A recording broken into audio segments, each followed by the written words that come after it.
नमस्कार मंडळी, आज आपण सिजनेबल छान तांदूळची भाजी बनवणार आहोत। त्यासाठी एक जोडी मी तांदूळची भाजी घेतली, तिला स्वच्छ धुवून घेतली 3-4 पाण्याने।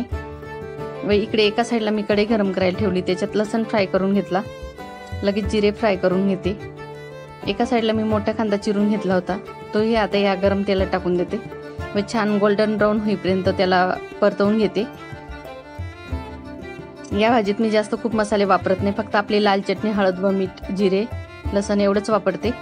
तर छान आपण लाल चटणी व हळद टाकून घेतली, हे फ्राय करून घेतलं की लगेच आपण तांदूळची भाजी धुवून घेतली ती टाकून घेते। खूप टेस्टी लागते व पटकन बनते, 2-3 मिनिटातच ही भाजी बनते। तर छान एकजीव करून घेते व हिच्यात मी मीठ घालून घेतले।